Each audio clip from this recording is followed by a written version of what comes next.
Kevin Turner, Beauregard Electric, GM, been GM 11.5 years. Storm hit Thursday morning early, Wednesday night, Thursday morning time frame. By sometime Thursday morning, we was 100% out. No transmission all, no 43,000 meters out, and all the substations was out. Where was most of the damage at? It was most of us down toward our south end, toward Moss Bluff, Sulphur, but the whole area we had kind of pretty much come up through the middle of our system, so we pretty much took a direct hit. So we system wide, it was almost complete direct hit, but the worst part is down toward Moss Bluff and Sulphur. How far out does your service extend to? It goes out to Highway 165. We cross Highway 165, go down 26 out that way, plumb over the edge of Evangeline Parish, and then back to the west is up the Sabine River all the way. What type of damage have y'all seen the most of? Like trees down, straight line winds, tornadoes? Straight line winds and wind damage, and it just tore our trees up. Any trees, especially in the any of the swamps, the big hardwoods, it just tore them up really bad, and a lot of our pine trees also. But it's been a lot of folks here at our tent that's been working this for 30 years, and they are telling me this is the worst wind damage they have seen out of a hurricane for this wide of an area that they have ever worked on. What the types of lines that have been damaged the most? Were they wooden, metal? Give us a quick little rundown. Well, we had all of them's wood structure. Most of them, we did have some steel structure down toward Moss Bluff, between Ragley and Moss Bluff. Some steel poles, and they crumbled. We had 36 of them in a row on a 69 kV line, and they all crumbled down. So they didn't survive either.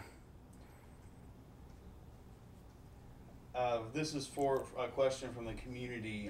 Is there a way or a map to see where crews are currently working?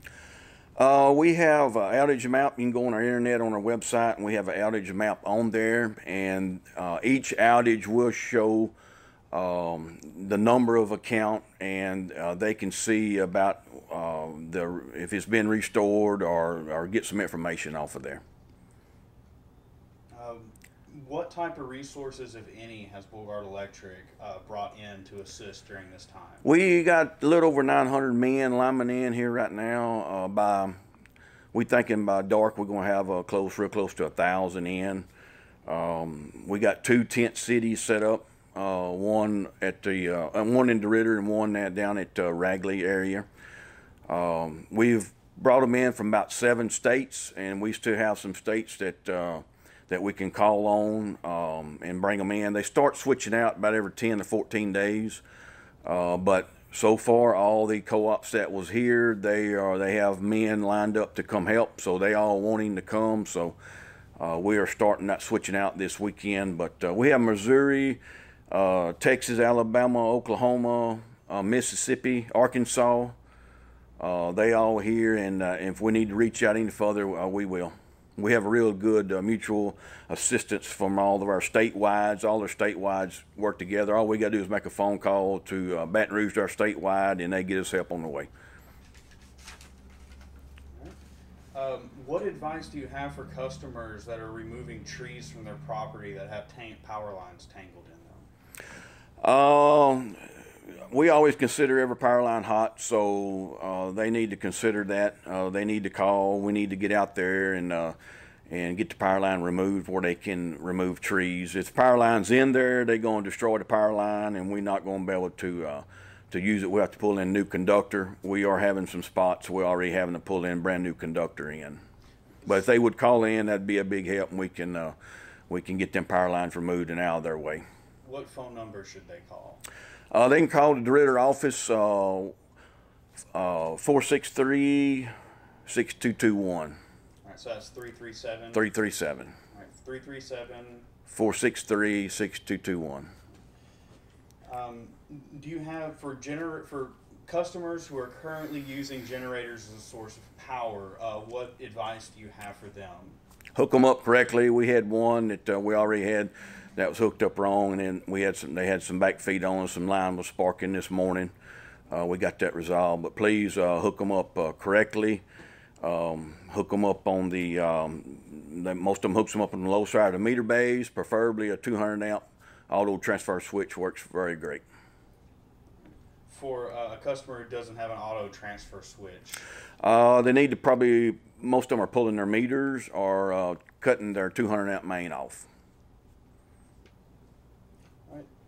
Following up with this, what are some of the hazards that your employees or linemen are faced with during these times? Well, our biggest problem right now is traffic control. We had a bad wreck this morning. We had the National Guard behind us, and somebody flew around them, come around our trucks, had cones everywhere, and they flew back in, hit one of our buckets in the back. Real bad wreck. They had to cut him out of the vehicle. If it had been a lineman standing there, they'd probably been dead. Please consider all these workers on the road. They got to use one lane of road. Please consider that and be patient getting through these barricades and all these flaggers. They've seen a lot of snakes out there. A lot of wind damage. A lot of trees are hanging. So it's a big hazard out there right now. And it's hot weather. We'd have had 4, I think, so far. Had to go to the hospital and get some IVs. They was dehydrated and on the verge of heat stroke, and this heat's been really tough on them. Working 16-hour days in this heat, it is a drain on them.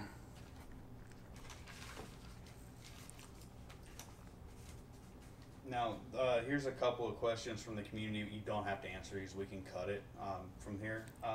One of the questions somebody asked is, why aren't substations more protected?